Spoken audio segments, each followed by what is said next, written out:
the collapse of morality, has led to this out of control debt problem that we have. Because if people uh, learned the 10 Commandments, for instance, and didn't covet what everybody else has and just went about their own thing, right? They wouldn't be pursuing all the things that they see the other guy pursuing or driving or whatever. What's the saying? You spend money you don't have on things you don't want to impress people you don't like. Yeah, exactly. Or you could just learn the 10 Commandments, go back and watch our series on the 10 Commandments, and be content with your life.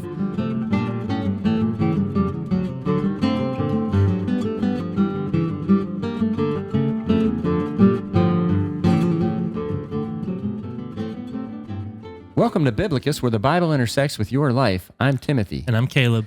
And you're listening to Bible Discussions, the forum where we explore biblical topics that are relevant to your life. In this episode, we're continuing our series on the 30 sayings of the wise from the book of Proverbs. And this time, we're going to talk about saying number 3, which talks about not shaking hands in pledge. So let's start by reading it. Proverbs 22, verses 26 through 27. Do not be one who shakes hands in pledge or puts up security for debts. If you lack the means to pay, your very bed will be snatched from under you. So once again, I think this is a theme that's at least been common to the first 3, is taking a long view of things, thinking about the consequences of decisions you might make in a snap moment and how they might affect you later on. Yeah. That has been the theme. All of these have been looking like long-term rather than short-term gain. Yeah. And I'd say most of the other ones are more about your treatment of other people, like not oppressing the poor or not being with angry people, Yeah. And this is really applying it to yourself as well in your own like personal decisions, the way you structure your life. Yeah. And, it is kind of tied to other people, though, because in some ways it's talking about, don't put up security for somebody else's debt, maybe, too. Yeah. You might be tying yourself to somebody else. But in any case, if you tie up yourself or your own possessions to secure debts, then you could lose everything you have. Yeah. If you think about it, it's kind of it's the opposite of what a sacrifice is supposed to be. Like you're supposed to sacrifice something short term for something long term. Yeah. Right. And this is the opposite of that. You're like sacrificing your future for your present. Yeah. For maybe could be, who knows, a very short term thing. Yeah. Or something could be very transient. Like you buy a brand new car and then you wreck it the next day. And you're like, oh. Yeah. I'm sure Solomon was worried about his Jaguar or Corvette or whatever he was driving. Well, that is an interesting point, because it is kind of, this one may be more antiquated than some of the other ones, because like we don't have trouble with debt anymore. I mean, that was something that maybe in Solomon's day was something when they bought Jaguars, but now we buy cash for everything, I think. Yeah, we have way more trouble with debt than they did. Well, I mean, I suppose that's not true. You had people literally selling themselves to someone else to pay off debt. Yeah, that practice has kind of been lost because of the taboo against slavery. But it's really not exactly the same thing. It is interesting that it ties it to your bed being snatched out from under you, because that sort of ties to today's age, I think, of worrying about everything and depression and everything, where people can't sleep because of all the things weighing down on them, and that's like one more thing that going to keep you from sleeping, and is if you tie up all your possessions in security for debts that could fall through any day. They'll just take the bed. If you can't sleep, what do you need it for? That's true. So go ahead and take it. I don't sleep anyway. So what are you using though when you shake hands and pledge? What are you using as your collateral there? Yourself. Yeah, that's kind of the scary part about it, is everything we were just talking about, how they used to. You would sell yourself in, if you were deep in debt, you just sell yourself into servitude. But you're really doing that when you make a promise, you're selling yourself along with it. It's kind of like, all these plays and stories and even songs about selling your soul to the devil. Yeah. You're selling yourself. You're giving your word that you'll pledge yourself, and then you're trapped. Mm-hmm. So it's kind of like the last one when it talked about, if you're going to bind yourself to another person, like because you put yourself in an indebted relationship, it's similar to when you got tied up with the hot-tempered man and you lost yourself into his schemes and things.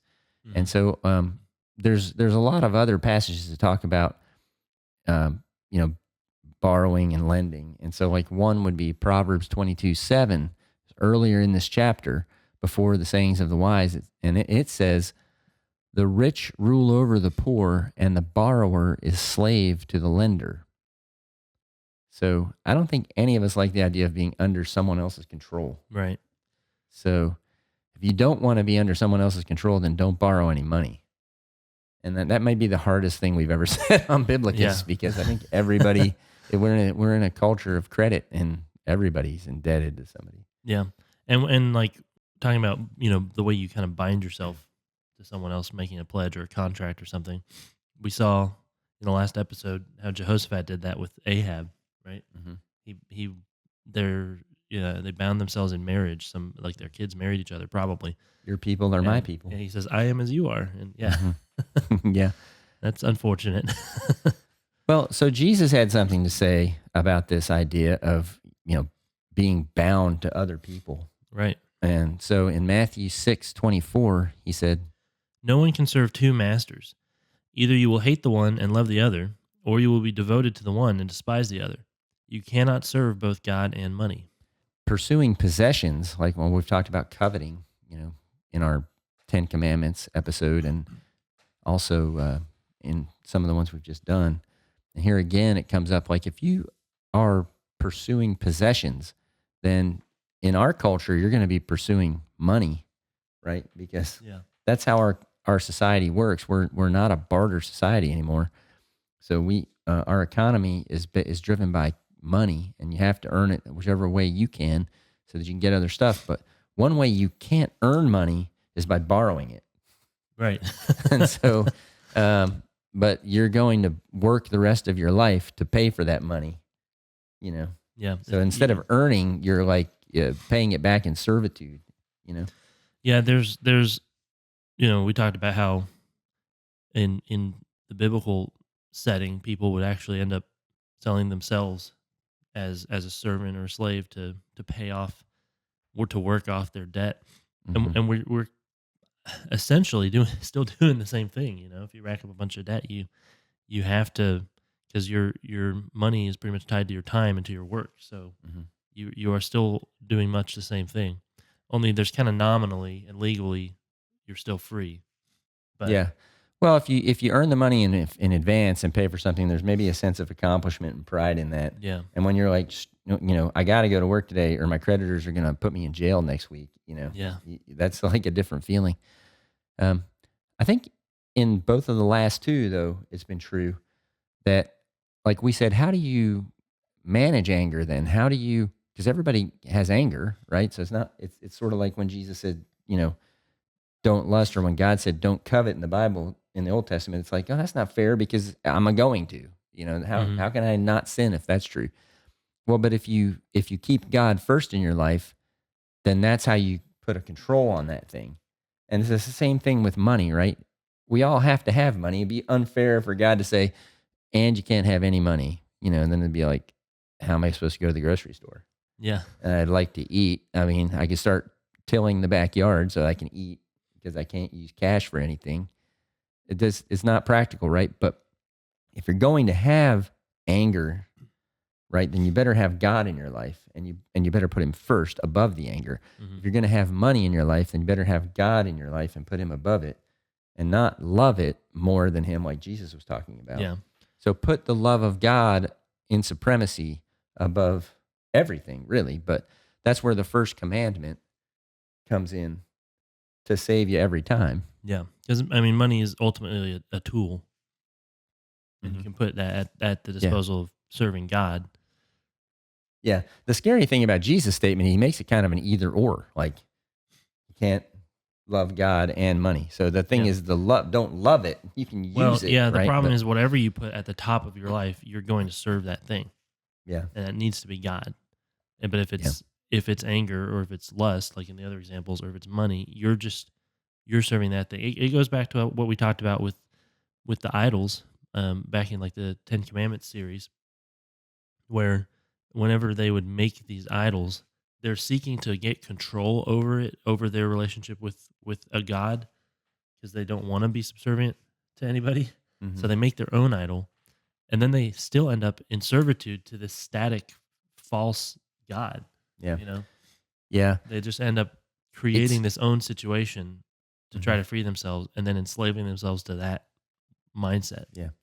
Well, and what Jesus' advice helps you with is, you're already if you have a proper mindset, you realize that you're created by God, that everything in your life is from God, that in a sense, God owns all of us. Mm-hmm. But now if you go into debt to somebody, now you've created someone else who owns you too. Yeah. And so now you do have to serve two masters, don't you? Because you're not going to get away from this person that loaned you the money, because they want their money back, because they love their money too. Yeah.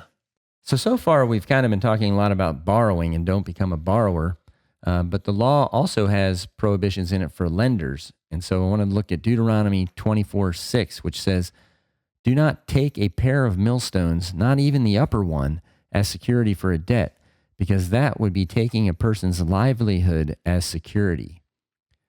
So it's kind of like that they anticipated, the cheat lender, the person who was going to, try to take advantage of somebody else. And if the lender's able to take away your ability to repay your means of income, mm-hmm. then they have you trapped, and they can, have power over you for a long time. Yeah. So. Yeah, that's like putting up your job as the as the security. Yeah. Or taking it away from you so you can't earn it, and then they'll have you, do menial tasks for them forever or something. Yeah. So the bad intentions were anticipated by the biblical law. Yeah, whoever wrote that knew what they were doing. So Caleb, you are the historian, as we say every week. And how has this idea been developed outside of the Bible? Probably the most famous example would be the quote from Shakespeare's Hamlet, which is so well ingrained, the first part of it anyway, has so well ingrained itself into common parlance. A lot of people probably don't even know where it's from. And that's where the father, Polonius, when he's giving his list of advice to his son Laertes before he goes off, one of the things he says to him is, "Neither a borrower nor a lender be, for loan oft loses both itself and friend, and borrowing dulls the edge of husbandry." So, as many students of Shakespeare know, he has a lot of Bible in there. Yeah. And so here he's putting proverbial wisdom. That last line, I think, means basically like taking the millstone. Borrowing dulls the edge of husbandry, meaning your work and your productivity mm-hmm. is diminished when you borrow. Yeah. Yeah. And, I love that line, "Loan oft loses both itself and friend." It's like, yeah, you're going to lose all your money and you're going to lose all your friends. Yeah. So, it seemed like a good idea at the time. Yeah. I know for me and my wife, anytime we've had to give anybody money who needed it, we just gave it with no expectation of it being paid back. Yeah. No, there is one other explanation, though, besides Shakespeare writing the Bible into his plays. It could be that Polonius was a listener to Biblocus. It's possible. Or Shakespeare was. Yeah. In fact, we've never interrupted one of our episodes before, which we are right now, to ask everybody to subscribe to the channel. But if you've been enjoying the content, please subscribe to the channel, because that helps us get, more street cred with YouTube, and will help us monetize the channel, and be able to keep doing this in perpetuity. So that's a long-term consequence, right? Just like some of these consequences of the Proverbs that you won't fall into because you're listening to Biblocus and reading your Bibles. Don't borrow money. Just give it to us, and don't expect us to pay you back either. So actually, yeah, that is true. Don't borrow or lend, right? Because you will likely lose both your money and your friends. Yeah. Hey, that almost rhymes. That's nice.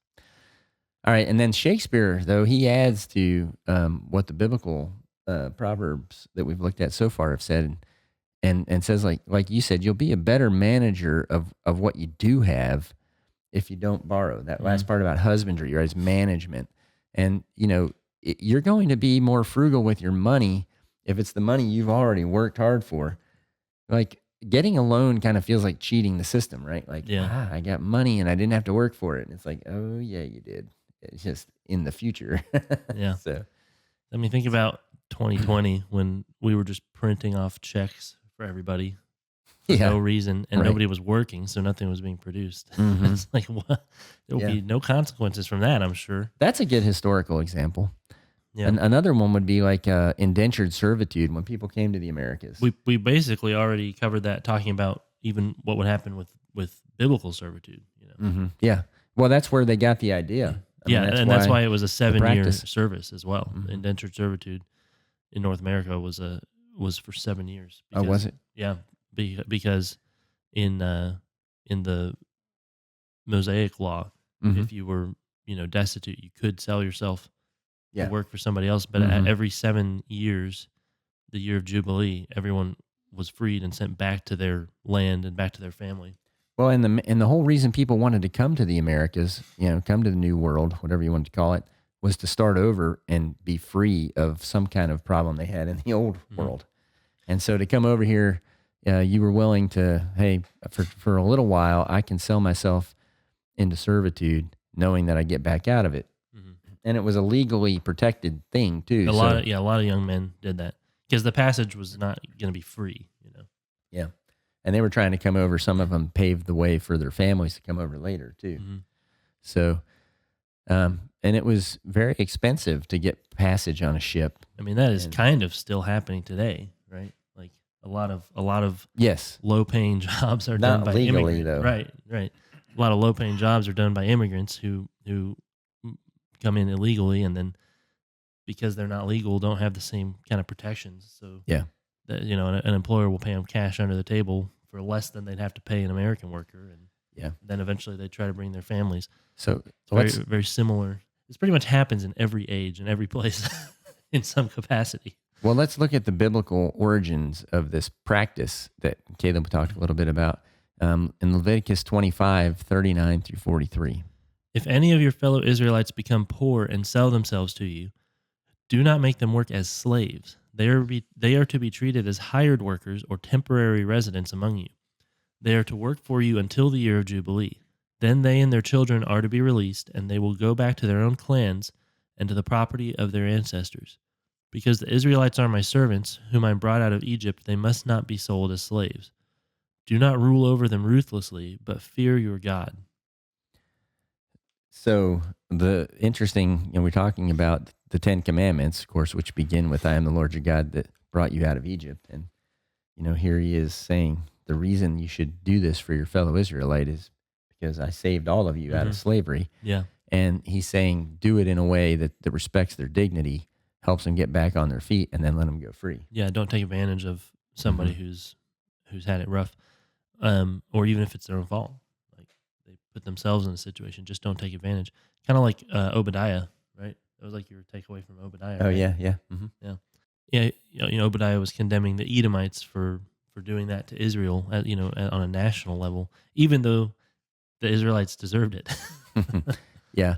Well, this also is kind of similar to something that you see in movies. People don't really do it anymore, but like in restaurants, like if somebody said, "Oh, I forgot my money. I can't pay for the meal I just ate." Well, the food's already gone, right? So the old thing about, well, you got to go wash the dishes, to pay for your meal, so we don't have to pay a dishwasher. And I've never heard of that. You've never heard of that? Oh yeah, it's a thing in a lot of old movies. Like, oh, can I stay and wash the dishes? So you've never heard of that practice, but that was a way of providing, people a way out when they got stuck behind their debt, and they, what are they going to do? They can't let them leave. They got to pay for their meal somehow. So they wouldn't do that now because there'd be a bunch of HR regulations and liabilities. Yeah. So because if you don't have any way to deal with somebody's debt, then there's going to be a problem. So like if you look at an example from the life of David in 1 Samuel 22, verses 1 and 2, it says, David left Gath and escaped to the cave of Adullam. When his brothers and his father's household heard about it, they went down to him there. All those who were in distress or in debt or discontented gathered around him, and he became their commander. About 400 men were with him. So when men get desperate, they do desperate things, for good or for bad. Yeah, the single greatest predictor of like a revolution throughout history is whenever there's a large discontent young male populace. That it's every single time it happens. Well, David ended up becoming king. It's one thing to worry about today. Like I've heard a lot of like geopolitical analysts or historians point to China and say because of the one-child policy and the disproportionate number of men to women, that might be in China's future because they've basically created that scenario for themselves. But you go back and look at like French Revolution or anything like that, and it usually coincides with a bunch of discontented, desperate young men who have no incentive to keep the status quo because it's not benefiting them. So they're like, well, we might as well topple everything because either it'll be bad for us, which it already is, or maybe we can make something better.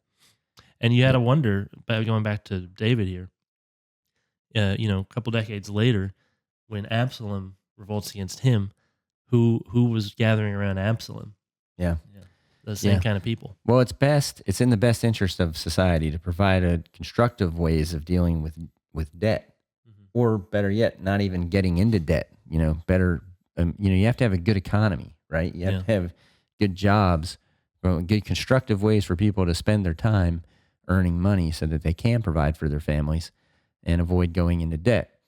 But in a lot of ways, like the collapse of morality, has led to this out of control debt problem that we have. Because if people learned the 10 Commandments, for instance, and didn't covet what everybody else has and just went about their own thing, right? They wouldn't be pursuing all the things that they see the other guy pursuing or driving or whatever. What's the saying? You spend money you don't have on things you don't want to impress people you don't like. Yeah, exactly. Or you could just learn the 10 Commandments, go back and watch our series on the 10 Commandments and be content with your life. So after you learn the 10 Commandments, then you start learning the sayings of the wise, which just happens to be the order in which things are laid out on Biblocus. Yeah. So the Bible, using the same pattern that we established. No, the other way around. So anyway. But morality will help you avoid debt. And if you don't covet, you won't want to, buy things. Mm-hmm. Yeah. So Job has a lot to say about debt and people in poverty and the way they're treated. So in Job 24, starting in verse 5, he says, like wild donkeys in the desert, the poor go about their labor of foraging food. The wasteland provides food for their children. They gather fodder in the fields and glean in the vineyards of the wicked. Lacking clothes, they spend the night naked. They have nothing to cover themselves in the cold. They are drenched by mountain rains and hug the rocks for lack of shelter. The fatherless child is snatched from the breast. The infant of the poor is seized for a debt. Lacking clothes, they go about naked. They carry the sheaves, but still go hungry. They crush olives among the terraces. They tread the wine presses, yet suffer thirst. That's so crazy. It's like muzzling the ox, right? Yeah. It's like you're gonna be my slave and make all of my food and drink, but I'm not gonna give you any of it. Yeah, it's terrible. So in the context here, Job is in a larger argument about his own situation, where he's saying, "Where is God when people cry out to him?" And in the example, he's looking at the example of the poor who have to live destitute out in the wilds, but he's also making the argument for himself. He's somebody who hasn't done anything wrong, but he's suffering and has no judge to hear him. This question actually was answered in saying number 1. Who handles the need of the poor? The agency of the poor, right? Yeah. It's God. So he will answer. It's the same thing. I mean, he talks about, I think in verse 3 in that passage, which we didn't read, he also talks about the widows being oppressed. And there he talks about like infants being snatched to pay the debt. To turn your children into slaves. Yeah. And this is just looking at it again, kind of from the perspective of those being oppressed. This saying, Yeah, I mean, but it helps to sober your mind, like to help you think long term instead of short term. Like, oh, I want this new boat. You know, you're in the showroom of the boat store. You know, like, oh, am I going to get this boat? And then you stop and think, well, I don't want to lose any of my children. You know, yeah, yeah, and so again, today nobody can physically take you or your children into slavery, but you're gonna have to like take a second job and then never see your kids. Yeah, that's the same thing, right? Yeah. You're not spending any time with them in your new fancy boat like you wanted to. So this whole idea of struggling with, how to pay debt, how to relieve debt, how to forgive other people their debt. Jesus has this really cool parable about the unmerciful servant that kind of helps us center ourselves on this whole issue of debt. So in Matthew 18, verses 21 through 35, it says, "Then Peter came to Jesus and asked, 'Lord, how many times shall I forgive my brother or sister who sins against me? Up to 7 times?' Jesus answered, 'I tell you, not 7 times, but 77 times. Therefore, the kingdom of heaven is like a king who wanted to settle accounts with his servants. As he began the settlement, a man who owed him 10,000 bags of gold was brought to him. Since he was not able to pay, the master ordered that he and his wife and his children and all that he had be sold to repay the debt. At this, the servant fell on his knees before him. 'Be patient with me,' he begged, 'and I will pay back everything.' The servant's master took pity on him, canceled the debt, and let him go. But when the servant went out, he found one of his fellow servants who owed him 100 silver coins. He grabbed him and began to choke him. 'Pay back what you owe me,' he demanded. His fellow servant fell on his knees and begged him, 'Be patient with me, and I will pay it back.' But he refused. Instead, he went off and had the man thrown into prison until he could pay the debt. When the other servants saw what had happened, they were outraged and went and told their master everything that had happened. Then the master called the servant in. 'You wicked servant,' he said, 'I canceled all that debt of yours because you begged me to. Shouldn't you have had mercy on your fellow servant just as I had on you?' In anger, his master handed him over to the jailers to be tortured until he should pay back all he owed. This is how my heavenly Father will treat you unless you forgive your brother or sister from your heart." Yeah, I mean the way I like to sum that up, in sort of like a modern context, is like if you can't pay off your home loan, like your mortgage, and then the government grants like a sort of amnesty, like they bail out a bunch of home loans and your debt is gone, and you go beat up the guy who lost a bet on a sports game for $10 with you. Really? You weren't happy that your debt was gone and you could forgive $10? Yeah.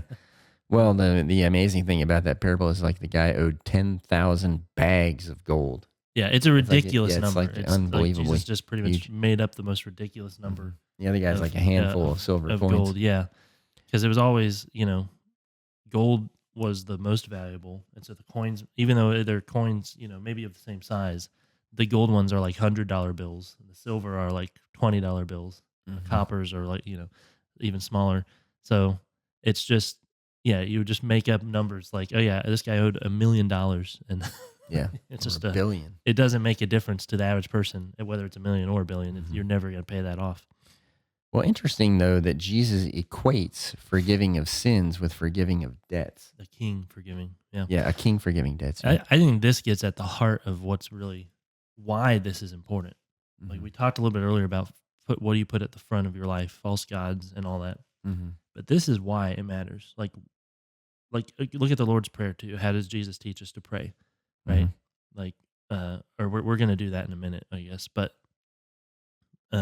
we could go ahead and read it now. Yeah.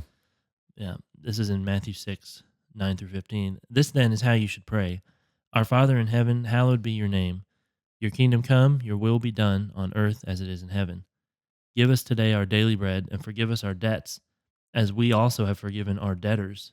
And lead us not into temptation, but deliver us from the evil one." So the NIV really coming in clutch for this specific lesson, since it chooses to translate it as debts, or sometimes it's trespasses or sins, depending on the translation. But yeah, I mean, that is why. And then after this, he says in verses 14 and 15, for if you forgive other people when they sin against you, your heavenly Father will also forgive you. But if you do not forgive others their sins, your Father will not forgive your sins. People always get hung up on like the whole blasphemy against the Holy Spirit is the unforgivable sin. And they're always worried, what is that? What does that mean? I'm like, why doesn't anyone ever talk about this? Yeah. This one is much more clear and very straightforward, but you don't ever hear people, warning against it. Well, also, this one gets recited like weekly in churches. Yeah. And the whole room of people, chants it. And then right in there, it's like, and forgive us our debts as we also forgive our debtors. And you'd think that like everybody in the room would go, wait, what? Did I just say that? Forgive me better than I forgive my debtors. That's what I meant to say. But yeah, I think this gets at the heart of it because, right, like go back to how Solomon put it. He says, if you lack the means to pay, your very bed will be snatched from under you. Think about like our covenant with God. Have we incurred any debt against him? Any sin that can we pay? Do we have the means to pay? We certainly don't. Right? Yeah. But who pays it? Right? Yeah, God. We're completely at his mercy, which is fortunate because that's whose mercy you want to be. You want to throw yourself upon. Sure. When you consider everything that God has given you, like to your point, not just forgiveness, but he's given you life. He's given you the people that you share your life with. He's given you the world, the universe, everything. There's no way to make repayment just for those things. On top of that, he forgives us too. Yeah. So we're much more like that first servant who has 10,000 bags of gold. We all think God's not fair because he doesn't give me as much as he gives other people. It just gives you the entire universe, And also within the Lord's Prayer, right, is give us this day our daily bread. It's not give me for the rest of my life my 6-figure job. Yeah, yeah. yeah. But what we do rather than trust God for our daily bread is we trust a creditor for tomorrow's bread. And we end up putting that creditor over us and throwing ourselves on his mercy, right? Or it's not even personal anymore. It's like some vague corporation, and we throw ourselves under their sway. And we're not trusting God to give us what we need. I've been teaching my daughter all this recently. She's old enough to start learning the Lord's Prayer, and we kind of talk about the different, statements in it. And she definitely can wrap her head around the daily bread part. She always likes that part too. She'll talk about it sometimes. And lately, she'll get an apple off the counter and take like 3 bites and then leave it. And I've started saying that God gave you that apple. He gave you your daily bread, and you didn't eat it. You just let it go bad, or sometimes she even just throws it away. And so we've been having those conversations, but we put ourselves under the sway of these creditors. And I want to call back to memory when we did the first command of the 10 Commandments, and we borrowed Luther's idea of what that means is we should fear, love, and trust God above all things. Well, when you put yourself at the mercy of some creditor, you're now afraid of them, right? And if you've ever had like really serious debt, every time the phone rings, you're always worried that somebody from collections, trying to get me. And you're putting them in this position over you where you are choosing to trust them for tomorrow's bread, and now you're afraid of them. Well, one of the things that I wanted to talk a little bit about, we kind of skipped over, was why does Jesus equate the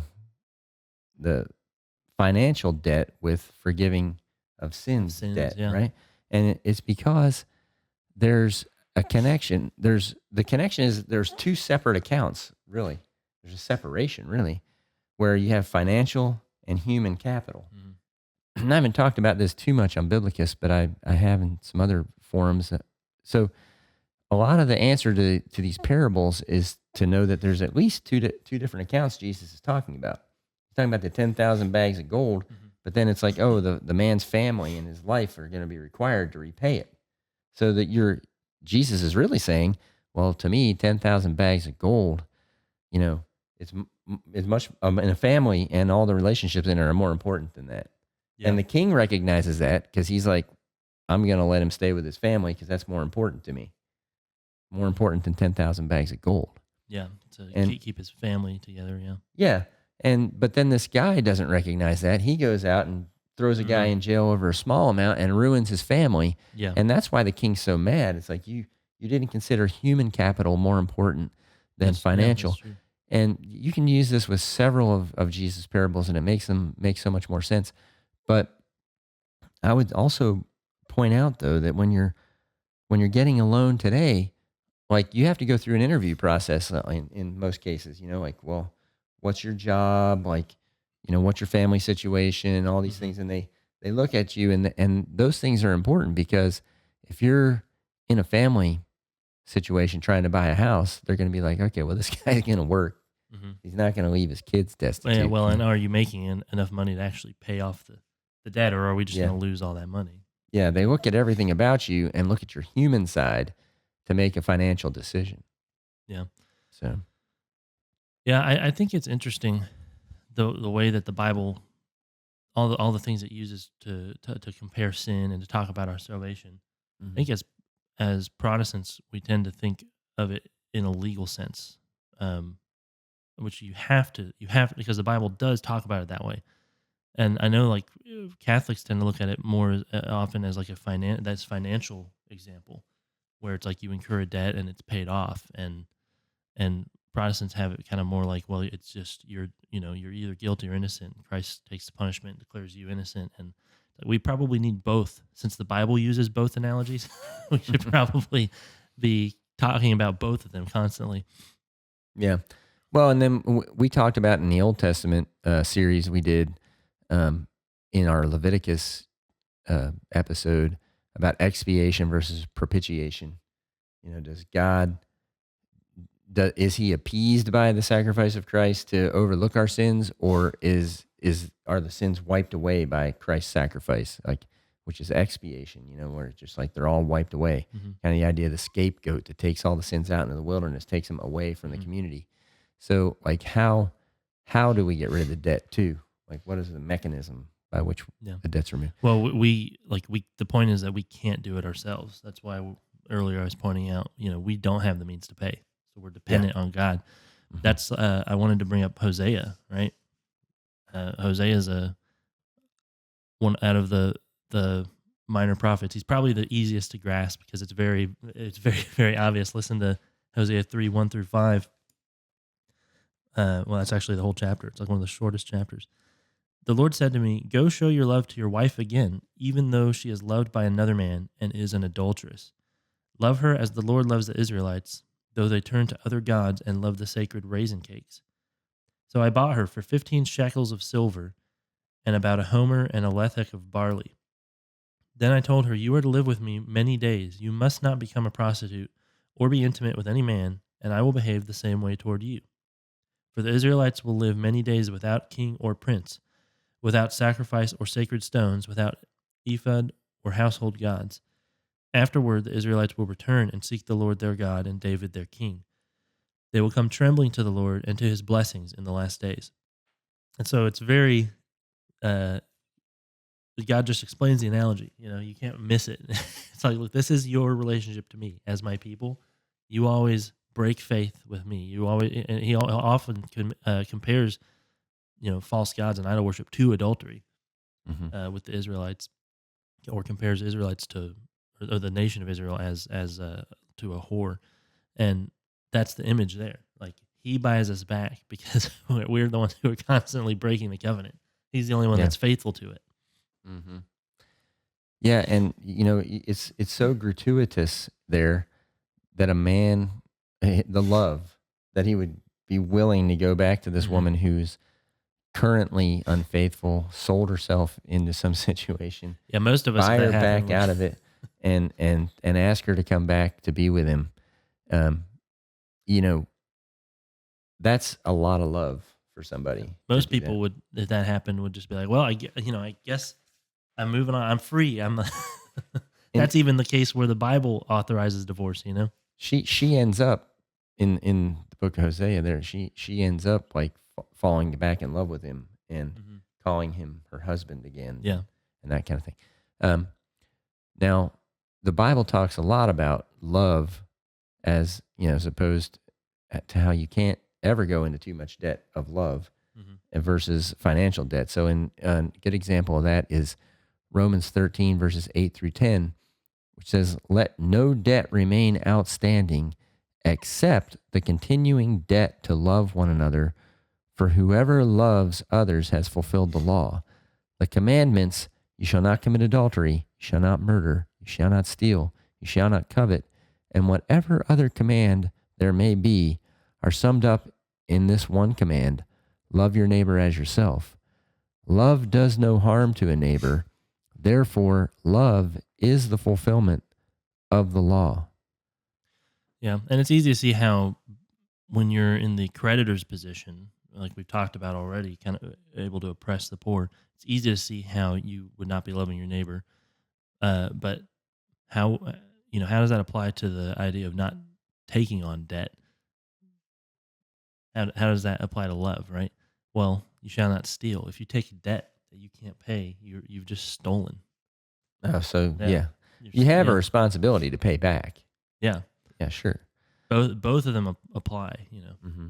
And that actually makes a lot of sense with the Romans passage here. It's like, how much have you been loved by God and you aren't willing to be loving yourself? Hmm. Like, you have a responsibility to pay back the love debt also. Um, God, we're supposed to love others in proportion to how God has loved us. Just like in that parable that we looked at a minute ago, like the guy was forgiven 10,000 bags of gold, but then he wouldn't forgive this other guy some trifle of silver coins. And so he was held accountable to that by the king. It was like, you didn't love in the same proportion that I showed to you.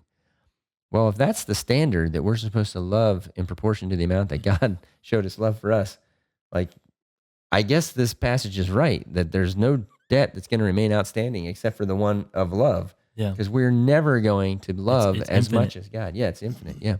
So, Yeah. I thought it was interesting. I found this quote from Augustine where he says, "Mercy is the eternal origin of world history as well as salvation history." Hmm. And it's kind of that same thing. Like basically, life can't keep going on if you're not constantly merciful, constantly loving Yeah. towards each other. Well, that also calls back to our Leviticus episode that we did, where we said that the reason that Judeo-Christian ethic has been the center of Western civilization and the highest reaching of all, civilization that we've had so far, is because it had the forgiveness in it. It had the ability to have a forward-looking attitude about life, because forgiveness allowed you to make mistakes and get past them. Mm-hmm. That Yeah, idea. that's true. Instead of being kind of stuck with it. Yeah. Mm-hmm. Yeah, I it's an uncomfortable thing for us in our society. Like we've already said, like we're so built on debt, you know, Mm-hmm. financially speaking. I think it's that side. We have to think about that side of it. The ultimate point is getting back to our relationship with God and with other people. Mm-hmm. That's what underlies that. And the financial stuff does get in the way. If you sell yourself out and you make that your God, you're Mm-hmm. not going to be able to fulfill this. But I did want to read this quote from C.S. Lewis because it should make you uncomfortable as an American to hear this, because there's probably pretty much a 0% chance that anyone who listens to this has not taken on debt, at least to for Sure. a house or something. Mm-hmm. There's a C.S. Lewis quote. It doesn't really give you an answer or make you feel any better about it. It's just it's just to make you think about it. He says all these people, and he's referring to the Greeks, the Old Testament Jews, and the early and like medieval Christians. All these people told us not to lend money at interest. 3 great civilizations had agreed, or so it seems at first sight, in condemning the very thing on which we have based our whole life. Hmm.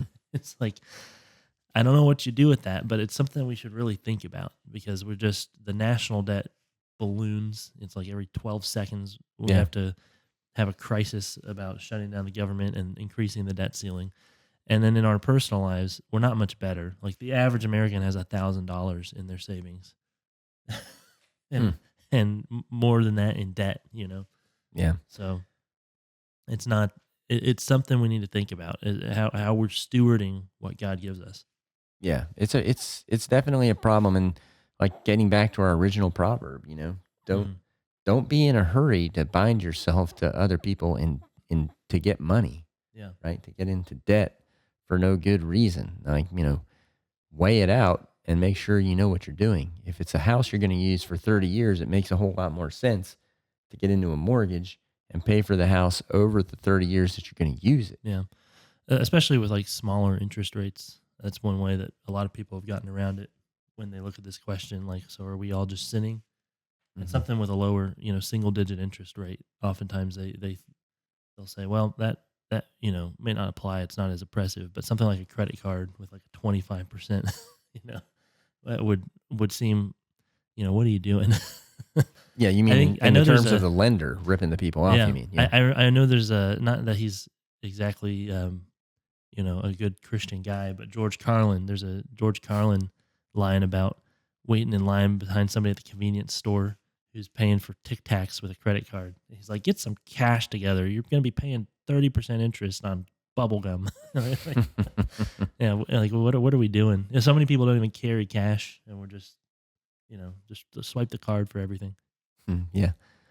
Well, I mean, the idea in Romans that there's no way we can outlove God, but we're called to do that. Mm-hmm. But we can look at that with other people as like, well, we're called to outlove other people too. Mm-hmm. And we don't sit and keep a balance sheet on it. It's just, it's fun. It could be enjoyable to, to say, I'm going to do this for this person just because I can and I want to. Well, and if they can't pay me back, I don't care. Yeah. What would it look like if you had a group of people with that mindset? It might look like a healthy church. Yeah. So find one and join it. Well, another thing would be a marriage. Get into if you're married, get into this habit of trying to outlove your spouse, right? Like it's a great way of maintaining a healthy marriage is, can I do more for the other person than they're doing for me? Yeah. It's not, you can't think of it as a 50-50. You have to, I don't remember who said this, but you have to go into it planning to give 80 and only receive 20%. Mm-hmm. Yeah. Yeah. So the sayings of the wise, they tell us that God wants us to think about what we're doing. And so our wise words takeaway for this week is, don't mortgage your soul to get more stuff. Share your love to gain more friends. Yeah. And I think that's kind of in line with the parable that Jesus told too. So,